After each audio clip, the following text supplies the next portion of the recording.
I came round in a chair. Hard plastic dug into my back. My head throbbed.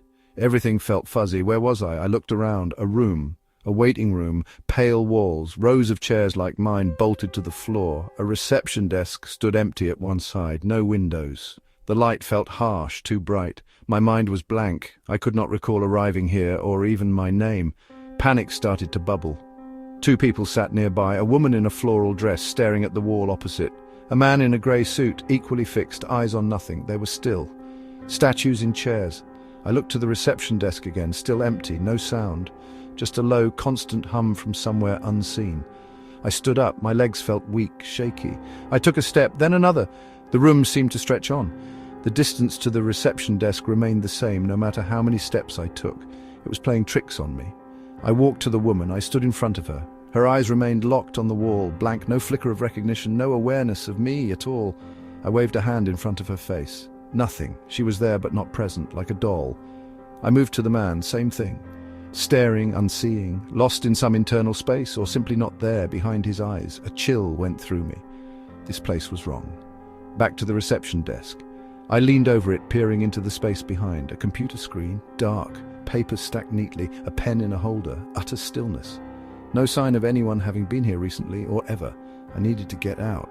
I turned, looking for a door, there, at the far end of the room, just a plain white door, no handle, just a metal push plate. It looked distant, unreachable, like the reception desk. I started walking towards it. Each step felt heavy, like wading through water. The room seemed to stretch again, the door receding as I moved forward. Shouldn't take this long. Rooms are not this big. Something was very, very wrong. Finally, I reached the door. My hand trembled as I placed it on the cold metal plate and pushed. Nothing. It didn't budge. Locked. I pushed again, harder. Still locked solid. Panic began to rise in my chest, making it hard to breathe. Trapped. I was trapped in this silent, strange room with these unseeing people. I banged on the door with my fist, louder and louder. Silence. Only the faint hum continued, unwavering. I looked around the room again. Was there another way out? No other door, no window, nothing. Just the pale walls, the rows of chairs, the two still figures, the empty desk, and this locked door. I went back to the reception desk. Maybe there was a button, a switch, something to open the door. I searched over the surface, under the desk, around the sides. Nothing, just the computer, the papers, the pen, useless things. Frustration turned to desperation. I slammed my fist on the desk, hard, again and again. The sound echoed in the silent room, sharp and loud. The two figures in chairs did not react. They remained fixed, staring at nothing. Suddenly a sound, a different sound. Not the hum. Footsteps, from somewhere beyond the locked door. Someone was coming. Relief flooded through me. Help was here. The footsteps approached the door. They stopped on the other side. Then the door clicked, unlocked. Hope surged. I stepped back, ready to speak, to explain, to ask for help, to understand where I was and why I could not remember anything. The door opened, not inwards, into the waiting room, but outwards, into the space beyond. A woman stood there, a nurse. White uniform, starched and clean. A small, tight smile on her face. Too tight, too small, unnatural. She looked at me, really looked at me for the very time since I woke up. Her eyes were cold, flat, like grey stones. No warmth, no kindness, no welcome, just a level, assessing gaze. "You wish to leave?" she said. Her voice was quiet, even. Calm, too calm. Like she already knew the answer, the question, everything. But there had been no words spoken in this room before, not by me, not by anyone. I nodded. Yes, I needed to leave, to escape this place, to understand what was happening. Yes, I managed to say, my voice rough and unused. The nurse's small smile did not change. "Very well," she said, "come with me." She turned and walked away, back into the space beyond the door. I hesitated, but what choice did I have? Stay in the waiting room forever? With the statues? No, I had to go with her, see where she led. I followed her out of the waiting room, into a corridor, long and narrow, pale walls like the waiting room, fluorescent lights overhead buzzing faintly. More doors lined the corridor, all closed, all identical. No windows. The same oppressive silence, the same low hum was present here too. The nurse did not speak. She did not look back. She just walked, her white shoes making soft, quiet sounds on the linoleum floor. I followed, my own footsteps sounding loud in comparison. We walked for a distance, past many doors. The corridor seemed to stretch on like the waiting room. Was this place endless? Were we going anywhere at all? Finally, she stopped in front of one of the doors. This one was no different from the others, just a plain white door. She turned to me then, her small smile still fixed on her face. "Here we are," she said, her voice still calm even, too calm. She reached out and opened the door. She stepped aside, gesturing for me to enter. I peered into the room. It was cold, visibly cold, a different kind of cold than the waiting room, a deep penetrating chill. The room was not large. Steel walls, steel tables, and rows of drawers set into the walls. Metal drawers like filing cabinets, but larger, longer, a morgue. This was a morgue. The smell hit me then. Cold metal and something else, something faintly sweet, faintly rotten. I stepped into the room, hesitant. The nurse followed, closing the door behind us.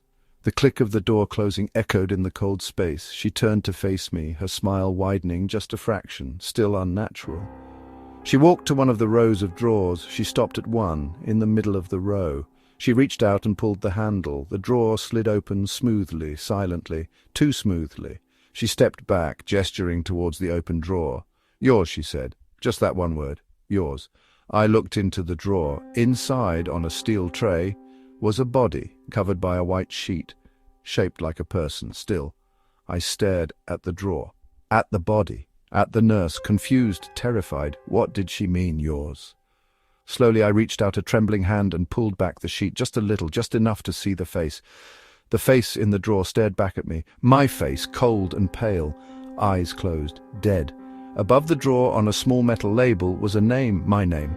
The name I could not remember when I woke up in the waiting room. Now I knew it, and I knew why I was here. The old plastic box sat on a jumble sale table. A plain white sticky label was stuck to its side. Black marker pen had printed words onto it. Big letters, shouty letters. "Do not watch." I picked it up. It was light. It felt strange to hold something that told you not to do something, like a dare. I turned it over in my hands, just a normal VHS tape. A bit dusty, nothing special. I did not have a machine to play VHS tapes. Not anymore.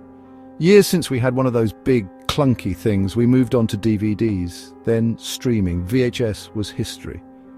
Still, the words on the label bothered me. Do not watch. Why? What was so bad you could not even look at it? I paid the pound they asked and took the tape home. It went on a shelf in the living room, just sat there, amongst books and bits and pieces. I forgot about it mostly. Life carried on. Work, home, sleep, repeat.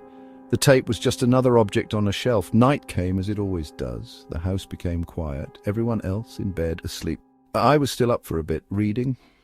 The lamp made a warm pool of light in the corner of the room. Outside was dark, proper dark. The kind you only get in the country, no streetlights, just black. Then a sound, a hiss like air escaping, or maybe rain on a window. But it was not raining. I stopped reading, listened harder. The sound was still there, getting stronger, like fuzzy buzzing from the direction of the TV. I stood up, walked over to the TV. The screen was alive, grey and snowy, static filling the room with its crackling noise. The TV was on, but it should not be. I always turned it off at the mains before bed. Every night. Habit. I checked the power button. Off. The socket switch on the wall. Off. Yet the TV screen glowed and hissed, static pouring from the speakers. My eyes fell to the shelf below the TV, the VHS tape, the one with the warning. It was gone. My eyes went to the side of the TV. There, pushed into the side slot, was the tape, the do not watch tape. Someone had put it in the player, but who? I was alone, everyone else asleep upstairs, and I certainly had not touched it. Gingerly, I reached out, pressed the eject button on the TV. Nothing. The tape stayed put. The static noise continued. Louder now, more insistent, like it wanted to be listened to, like it was not just random noise. I looked at the screen again. The grey snow started to shift. Lines appeared, patterns forming in the static. It was trying to make a picture. Slowly, images began to emerge from the fuzz. Grainy, unclear, but images all the same. The picture sharpened. It became focused. I recognized the room, my bedroom, the wallpaper, the curtains, the wardrobe. Everything was familiar, too familiar. It was my room. But how? Who filmed this and when? The camera was positioned high up in the corner of the room, pointing down at the bed. My bed. The bed I sleep in every night. I could see the duvet, the pillows, the bedside table, everything in its place. Normal, except for the camera angle and the fuzzy quality of the picture. Then, on the bed, I saw myself. Asleep. Under the duvet. My hair spread out on the pillow. My face relaxed in sleep. It was definitely me. There was no mistake, but this was impossible. I was standing in the living room looking at the TV screen. How could I be on the screen, asleep in my bed at the same time? A cold feeling moved through me, not a nice cold, a nasty cold. The feeling of something terribly off, very, very wrong. This was not right. This should not be happening. I kept watching, fixed to the spot, unable to move, unable to look away, hypnotized by the screen, by the moving images of my bedroom, of myself sleeping. It was like watching someone else, but it was me, and it was my room. Minutes passed, or maybe seconds. Time seemed to stretch and bend. The only sound was the static hiss from the TV speakers and my own breathing, which was getting quicker, shallower. On the screen, the bedroom was still. Nothing changed. Just me asleep in bed. Peaceful, oblivious, unaware of being filmed, unaware of being watched. Then a change, a shift in the picture. By the side of the bed, near the wall, something moved. A shape appeared at the edge of the frame. Dark, tall, looming up from the floor. It became clearer, a figure, a person. Standing in my bedroom next to my bed, watching me sleep. In the grainy, fuzzy picture, it was hard to make out details, but it was definitely a human shape, a body with a head and arms and legs, dressed in dark clothes, blending into the shadows of the room. The figure was completely still, not a twitch, not a breath, just standing there, perfectly still, like a statue. But not a statue, a person, or something like a person. My eyes stayed locked on the screen, heartbeat quick in my chest, hard to breathe properly. I was staring at something that should not exist, something impossible. Footage of my bedroom, footage of me asleep, and a dark figure standing over me. The figure started to move. Very slowly, it leaned forward, bent over the bed, closer to the sleeping form on the screen, closer to me. Its shape got larger in the frame, dominating the picture, towering over the bed. I could not see what it was doing. The angle was too high.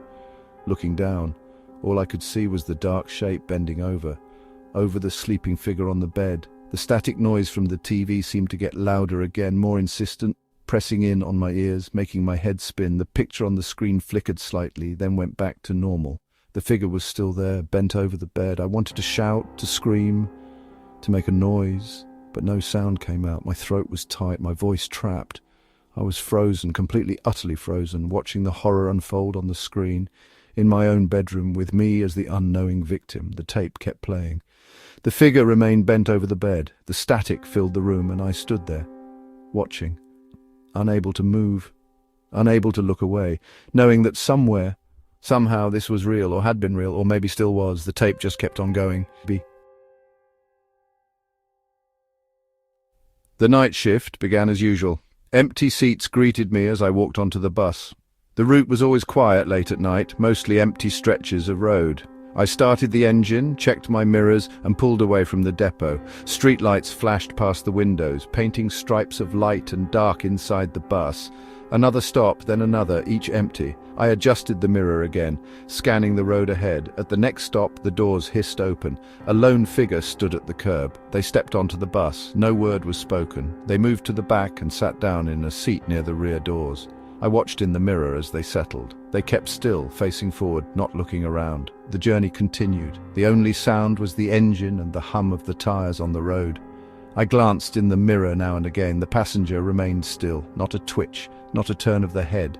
Just sat there. The minutes ticked by. The route took us further out, away from the city centre. Fewer streetlights now, more stretches of black between the pools of sodium glow.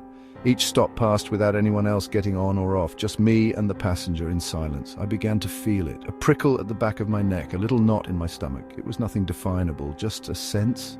The quiet was too complete, the passenger was too still. I checked the mirror again, still there. Sat upright, facing forward, completely still. It was becoming unsettling, like a statue placed on the back seat. The next stop was mine to take a short break, the final stop on this run before turning back.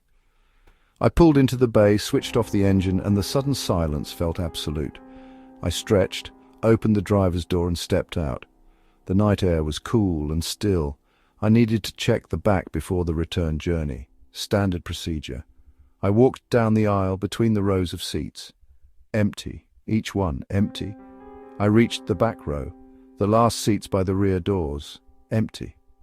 The seat where the passenger had been sitting was empty. No sign of anyone. The back doors were still closed. No other exit. Confusion struck me. I had watched them in the mirror. They had been there just moments ago. Where could they have gone? The bus was sealed. No way off except through the doors, and I would have noticed that. I checked under the seats. Nothing behind the seats. Nothing. I walked back up the aisle, checking each row again. Every seat was empty. It made no sense. A shiver went down my spine. This wasn't right. This was impossible. Had I imagined it? But I knew I hadn't. I had seen them get on. I had watched them in the mirror all the way. Back in the driver's seat, I felt a coldness despite the closed windows. I started the engine, needing to move, to do something. The depot had security cameras. Every bus did. Footage was recorded. I could check it. That would explain it. There must be a logical explanation.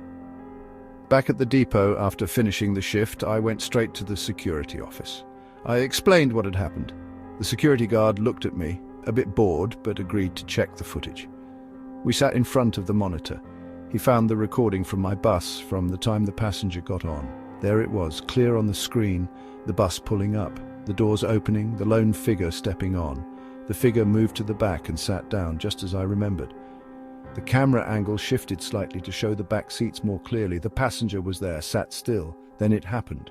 The screen flickered. Lines of static flashed across the image. The picture broke up, distorted, full of white noise and grey fuzz, just for a few seconds. Then the picture cleared. The camera view returned to normal. The passenger's seat at the back was empty. The person was gone, vanished. One moment there, the next, static, then gone. The security guard stared at the screen. Then at me. I stared at the screen, blank, empty seats, just the empty bus continuing down the road. The city was my hunting ground, not for anything bad, just for pictures. I liked wandering, camera in hand, seeing what caught my eye. Buildings, people, bits of street art, anything really. I used film, the old sort. It took time, waiting for the pictures to develop, but that was part of the fun. I spent a whole Tuesday snapping away, down by the river, in the market square, even in that little park near the old church. All sorts of places, all sorts of things. Back home that evening, I carefully loaded the film into the developing tank. The next day, the magic happened in the darkroom. One by one, the images appeared in the chemical bath. The riverbank scene, nice. The market stalls, good colours. The park fountain, lovely light. I laid them out to dry, feeling pleased with my day's work. Then I really started to look at them. Something snagged my attention in the background of one of the market photos. Just a figure, a man, standing back from the stalls near a wall. Odd, I didn't remember seeing anyone there. I checked the other market photos. He was there too, further away in one, a bit nearer in another. Always in the background, always just there. I shrugged it off. Must have just missed him when I was taking the pictures. It's a busy city, people are everywhere. But then I went through the pictures from the park, and there he was again, behind a tree in one shot, by a bench in another, always watching, always distant. This was getting strange. I definitely didn't see him in the park. It was quite empty that morning. I went back to the river photos, and yes, there he was again, almost hidden by a lamppost in one, further along the path in another. In every location he was present, but I had no memory of him being there as I pressed the shutter. A shiver went down my spine. This couldn't be right. It was like he was appearing in the pictures after I took them. Mad, I know, pictures can't change after they're taken, but how else to explain it? I grabbed the negatives, holding them up to the light. There he was, on the negative too. He was really in the picture, not some trick of the developing. But how, and why didn't I see him? The next day I took more photos. I made sure to be extra aware of my surroundings. I picked busy streets, quieter back alleys, different areas of the city. I was looking for him, even though I didn't expect to see him. Developing these pictures was different. I felt nervous, a knot in my stomach. As each image emerged, I scanned the background first, and every time there he was, in the street scenes across the road, in the alley shots at the end of the alley, in the open squares by a building, always at a distance, always watching. It was him, the same man. I could tell by his clothes, his shape, something about the way he stood, but I still hadn't seen him when I was taking the pictures. It was impossible. I started to feel properly uneasy. This wasn't just odd anymore, it was creepy. Who was this man? Why was he in my pictures? And how was he getting in them without me seeing him? I tried to think logically. Maybe someone was playing a prank, but how could they get into the undeveloped film? It made no sense, and it wasn't funny. It felt horrible. I decided to try something different. The next time I went out, I would take pictures in one place only. A small closed-in garden, I knew. If he showed up there in every picture, then something truly strange was happening. The garden was deserted when I arrived, just me, the plants and the stone paths. I took picture after picture, the roses, the pond, the old sundial, the benches. I walked around, taking shots from every angle. I made absolutely sure I was alone every time I pressed the button. I spun around, checked behind me, scanned every corner. Nothing. Back in the dark room, I felt dread as I processed this film. This was the test. If he was in these pictures, I would know it wasn't some chance encounter, some trick of the light or anything normal. The first picture appeared. Roses. And there, behind the rose bush, just visible between the leaves. Him. My heart pounded. The second picture, the pond. And there, reflected in the water behind me on the edge of the pond, him, my breath caught in my throat, picture after picture. It was the same. The sundial, he was by the base. The benches, he was sitting on one, facing away. But I knew it was him, every single picture, in a garden where I was completely alone, and he was there. I sat back. The developed prints scattered around me. This was beyond explanation. This man was in my photos, but he wasn't there when I took them. It was like he was appearing from somewhere else, somewhere unseen. But he was in my pictures. I decided I had to get a picture of him properly. Not in the background, not distant. A picture where he was the subject. I knew it was mad, but I felt I had to. The next day, I went back to the city. I walked, camera ready, looking, not for interesting scenes, but for him. I scanned every street, every doorway, every crowd, but he was nowhere to be seen. It was like he only existed in the world of my photos. Then as I walked down a quiet side street, I felt it, not heard, or something I could see, but a feeling like I was being watched. I stopped, and I knew somehow he was there, not in front of me, but close. I lifted my camera, not really knowing why, and just pointed it behind me, down the street I had just walked along. I didn't look, I just pressed the shutter. Then I turned and walked away fast. The wait to develop this film was the worst. I was shaking as I mixed the chemicals, my hands clumsy. Finally, the last picture was in the fixer. I lifted it out, rinsed it, and looked. It was a close-up, too close-up. Filling the frame, there was a face, his face, no background, nothing else, just his face, staring straight out of the picture, staring directly at me. His eyes, they were wide and dark and intense. They held my gaze, pulling me in. I stared back, frozen. He was looking at me, from the photograph, looking only at me. The neon sign outside buzzed, flickering weakly in the dim evening light. Roadside motel. Last room. I took it. The key felt cold in my hand as I walked to the door marked number 7. Inside, the room was basic. Bed, small table, chair, nothing fancy. I dropped my bag and turned to close the door behind me. That's when I noticed them. Scratches. Deep lines in the wood around the door handle, going down to the floor. Like something had been trying to get out, or stop something getting in. They looked old, faded, but still there, still visible. A shiver moved along my back. I shut the door quickly, turning the little lock. Safe inside. I told myself it was just an old door, nothing to worry about. I put my bag on the bed, unpacked a few things, went to the bathroom, small and clean, came back to the room. The scratches were still there. I went to the door and ran my fingers over them. Rough edges, deep grooves in the wood. They went all the way around the handle, a messy circle of damage. What could have made these? An animal, maybe? But inside a room? I tried to push the thought away. I was tired after driving all day. I needed to rest. I pulled back the bed cover, lay down. The springs in the mattress creaked under my small movement. The room was quiet now, except for the faint hum of the air conditioning unit in the corner. Outside, I could hear the occasional car pass on the road. Normal sounds. I closed my eyes, trying to relax. Darkness came quickly outside. Inside the room, the only light was from the weak lamp on the table. I switched it off. Complete blackness now. I lay in the bed, still tired, still thinking about the scratches. They were a strange thing to see, a very strange thing. I turned onto my side, facing away from the door, tried to clear my mind. Sleep would come soon. Then I noticed it, a sound, very quiet, at the edge of hearing. I held my breath, listening. Yes, there it was again, a breathing sound, not my own. Different, deeper, slower, coming from somewhere in the room. But the room was empty, just me. And the darkness. I stayed very still, listening intently. The breathing sound continued, in, out, regular, like someone asleep. But it was too deep to be normal sleep. and it did not feel like sleep. It felt present, aware. In the room with me, my heart started to beat a bit quicker. I listened harder, trying to pin down where the sound was coming from. It was hard to tell in the dark. It seemed to be all around, filling the small space, but also perhaps coming from the direction of the door with the scratches. I pulled the covers up to my chin. My eyes were wide open now, staring into the darkness. The breathing went on, steady, unchanging. It was starting to get to me, this sound in the dark, in this strange room with the scratched door. It felt wrong, very wrong. Then another sound, different this time.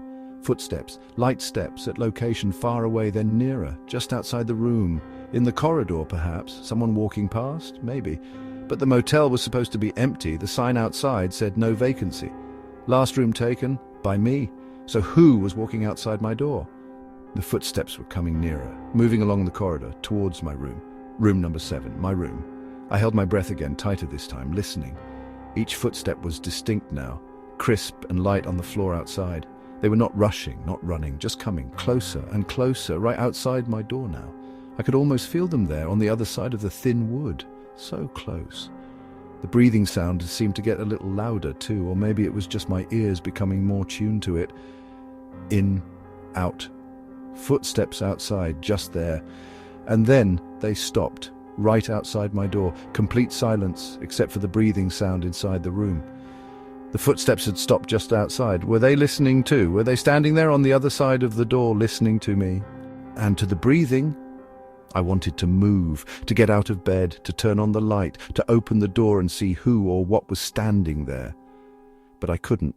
Something held me back, a heavy feeling, not just physical, a feeling in my mind telling me to stay still, to be quiet, to not move. I lay there frozen, listening. The breathing continued, from somewhere in the room, and silence outside the door, but I knew they were still there. Whoever or whatever had made the footsteps. They were just on the other side of the door, waiting for something.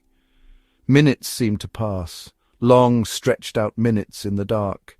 The breathing, the silence outside, the scratches on the door, all of it combined into a crushing feeling. I wanted it to stop. I wanted it to be morning. I wanted to be out of this room, out of this motel, away from this place. Then the footsteps started again, but not going away, coming closer to the door, slower this time, each step more measured, more purposeful. They were not just passing by now, they were coming to the door, to my door, to room number 7.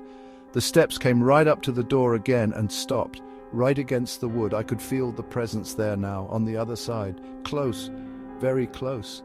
The breathing sound in the room seemed to sync with the footsteps outside, as if they were connected somehow, part of the same thing. And then a new sound from the door itself, a small sound, a scratching sound, faint at first, like a fingernail on wood, touching the door lightly.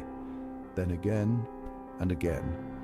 A repeating scratching sound coming from the door, from the outside, right where the footsteps had stopped. The scratching sound increased, becoming more insistent, no longer light touches, deeper scratches now, more like claws, or maybe nails, digging into the wood, right on the other side of the door, right where the scratches already were, on the inside, matching them, mirroring them from the other side.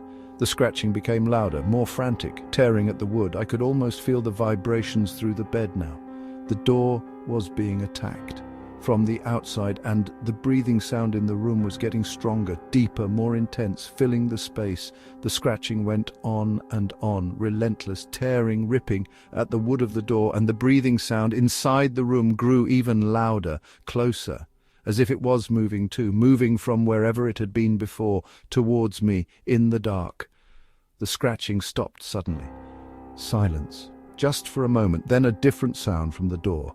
A pushing sound, a pressure against the wood, as if something was pushing on the door, trying to force it open from the outside. The pressure increased, pushing harder now. The door creaked a little in its frame. The small lock rattled. It was just a cheap little lock. Not strong, not meant to hold against force, especially not against whatever was pushing on the door now. The door started to give way, just a little. A slight movement in the frame, but enough to feel it.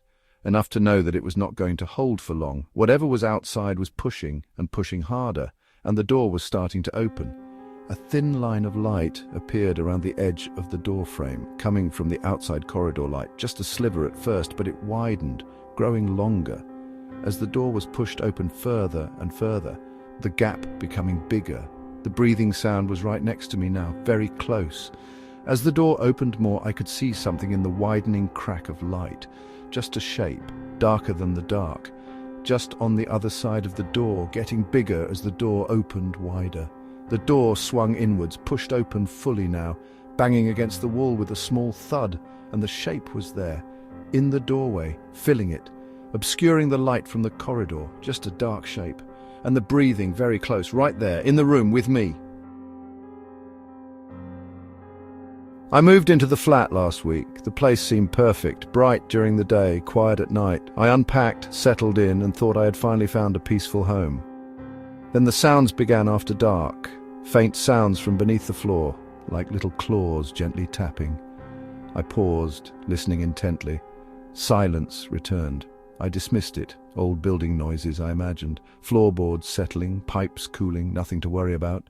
The next night the sounds came back. Same time, once the house was still and dark, tiny scratches. Underneath the floorboards in the living room, just a soft scraping, like something small moving around beneath me. My mind went straight to mice. Probably mice. City centre flats always had mice problems, everyone said. I wasn't scared of mice exactly, more annoyed. Unhygienic things. I decided to sort it out quickly. Morning came, I went to the shops, bought traps. Little wooden snap traps and sticky pads. The man in the shop advised poison too. I hesitated. Poison seemed cruel if it was just mice. Traps felt more humane. I chose traps. Back home I baited them with peanut butter, placing them carefully around the edges of the living room, near the skirting boards, hoping to catch whatever was making the noise, then peace of mind. That night I went to bed confident tonight would be quiet. Darkness descended. The house fell silent again. I waited, listening. Every creak of the old building made me jump. Then there it was, from under the floor, the scratching, just as faint as before. Had the traps not worked? Perhaps the creature hadn't gone near them yet. I told myself to be patient. It was only the first night with the traps. Maybe tomorrow. Another night passed. The scratching persisted. Night after night, the traps remained untouched. No mice caught, no sign of any creature. But the sounds continued. They were not getting fainter. If anything, they seemed different. Less like tiny mouse claws, more insistent, a little sharper, as if whatever was down there was becoming more agitated. I started to lie awake, listening. The silence of the flat would be broken by these small, persistent scrapings. It was always at night, never during the day, only when it was dark and still. I began to dread nightfall. The sounds were not scary exactly, more unsettling, a constant reminder that something was beneath me, something I couldn't see, something I couldn't reach with my traps. One evening I sat on the sofa, reading, darkness outside, silence inside. Then it began, the scratching, but tonight it was louder, more urgent, not just scratching now, scraping and dragging sounds as well, as if something bigger was trying to move, trying to get out. My heart began to beat a little faster. This wasn't mice. Mice didn't make sounds like this. I got off the sofa and knelt by the floor, pressing my ear close to the wooden boards. The sound was clearer now, definitely under the floor, scratching, scraping, and something else, a sort of rasping sound like dry breathing. Impossible, it couldn't be. It was probably just the old building settling, I thought. Buildings make strange sounds, especially old ones, but the rasping, that bothered me. The next night the sounds were worse, no longer just scratching. Now it was clawing, definite clawing, stronger, more frantic, as if something was desperately trying to dig its way upwards. The sound was travelling through the floorboards, into the room, into me. I could feel it in my chest, a vibration, a feeling of disturbance. I couldn't sleep properly. Every night the noises started, and every night they grew a little louder, a little more frantic. The traps were still empty. Whatever was down there was not interested in peanut butter. It was interested in something else, something I didn't understand.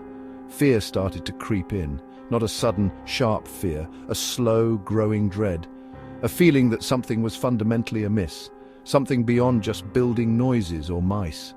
This was different. This felt wrong deep down. I started to avoid being in the living room at night, staying in the bedroom instead, pulling the duvet up tightly, trying to block out the sounds from below. But I could still hear them, faintly, clawing, scraping, always there. One night, the sounds reached a new level.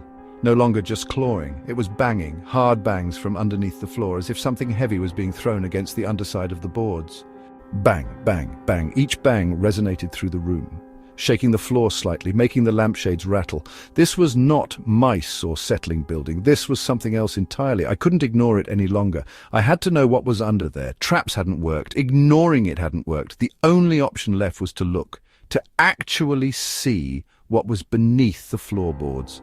The thought made me uneasy. What if I found something I didn't want to find? What if it was worse than mice? But the sounds, the banging, they were unbearable now. I had to know, for my own sanity.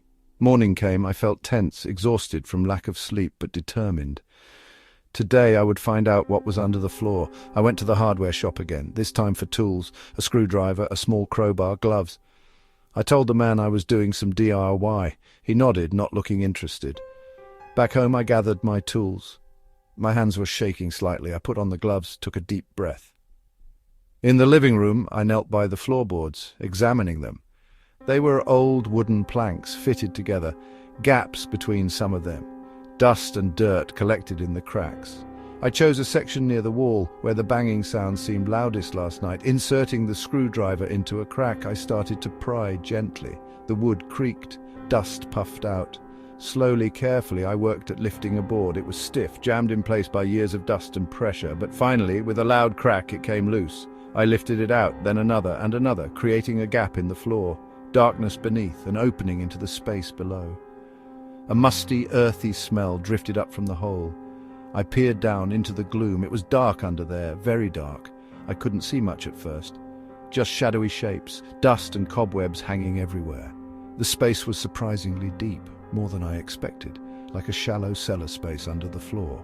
I reached for my phone, switched on the torch, shining the light down into the hole. The beam cut through the darkness, illuminating the space beneath. More dust, old pipes running along the walls, debris, bits of rubble, forgotten things. And then I gasped, frozen. The light fell on them.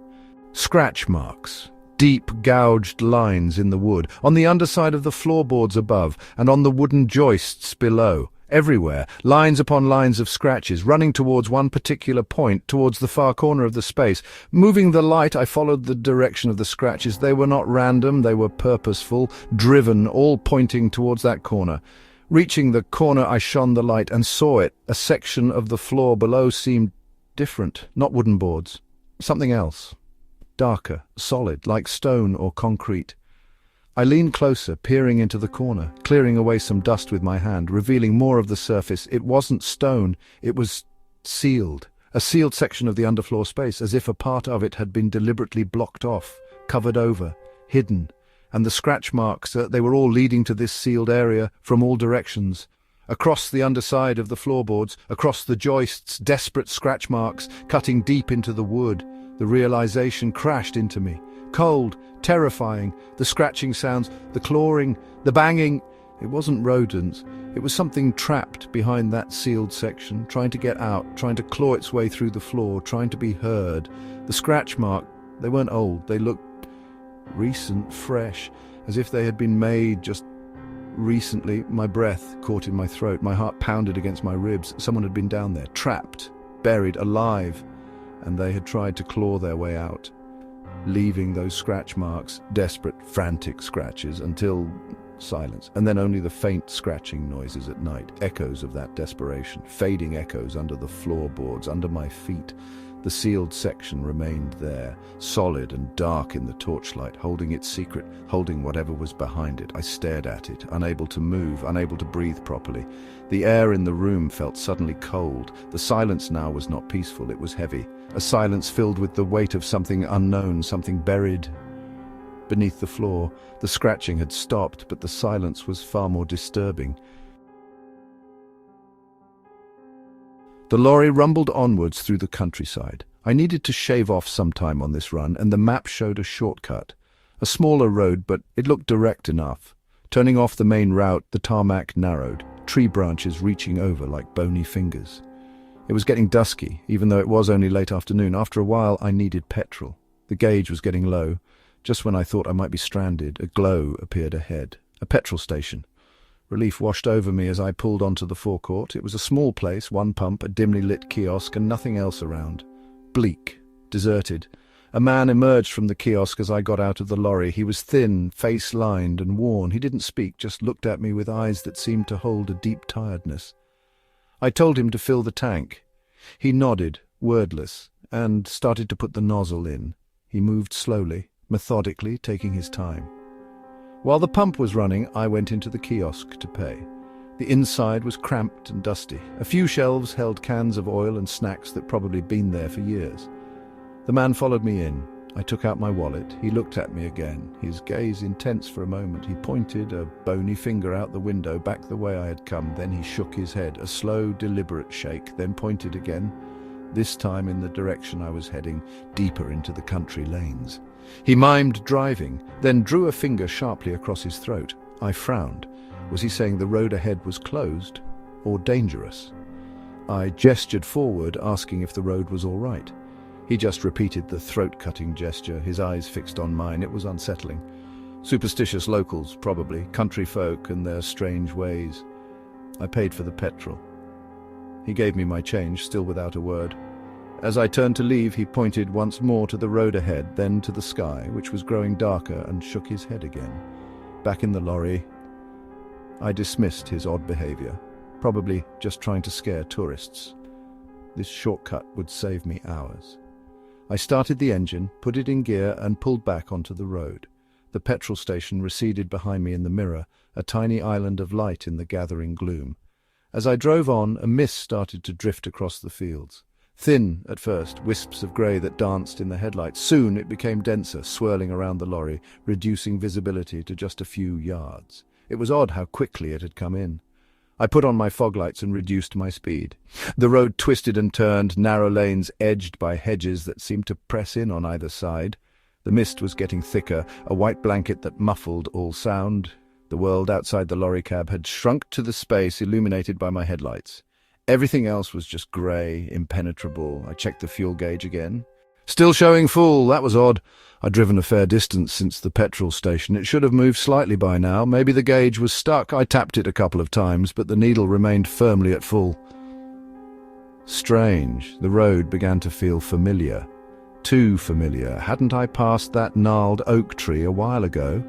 And wasn't that the same broken fence post leaning at an angle? A cold feeling started to spread in my stomach. I slowed right down, peering out into the fog-laden gloom. Yes, it was the same tree, the same fence post. I had driven in a loop. Impossible. I hadn't made any turns, just followed the road, but somehow I was back where I had been. Panic fluttered in my chest. I must have missed a turning in the fog. I tried to retrace my route, looking for a junction, any sign of a different road, but there was nothing. Just the same narrow lane, the same hedges, the same impenetrable mist. The fog seemed to have a presence, a blanketing, silent quality that pressed down. I checked the fuel gauge again, still full, completely full. It made no sense. Mechanical gauges didn't just freeze like that. Something was very wrong. Time seemed to lose all meaning. I drove and drove, mile after mile, but the scenery remained the same. The same bends in the road, the same trees, the same stretches of mist-shrouded fields. The gauge stayed stubbornly at full. The night around me deepened, but never became truly dark. It was a perpetual twilight, a grey half-light held in check by the fog. Hours must have passed, or maybe days. It was impossible to tell. My watch had stopped working. The radio was just static. I was completely cut off, isolated in the cab of my lorry, driving in circles through an endless fog-bound landscape. A deep weariness began to set in, not just physical tiredness, but a weariness of the soul. A sense of being trapped, caught in something inescapable. The road stretched ahead, always the same, always leading back to where I had already been. The mist pressed in, silent and suffocating. I continued driving, and what else could I do? Stopping seemed unthinkable, as if stopping would somehow make things even worse. Better to keep moving, even if it was going nowhere. Better to keep the engine running, the headlights cutting through the fog, even if they revealed nothing new. The feeling of dread intensified. It was more than just being lost. It was a sense of something fundamentally altered. The normal rules of the world didn't seem to apply here. Time was broken, distance was meaningless, I was caught in a loop, an endless repeating circuit of road and mist. The petrol gauge remained constant, the night remained constant, the road remained constant, and the lorry rumbled on deeper and deeper into the unchanging, unending fog.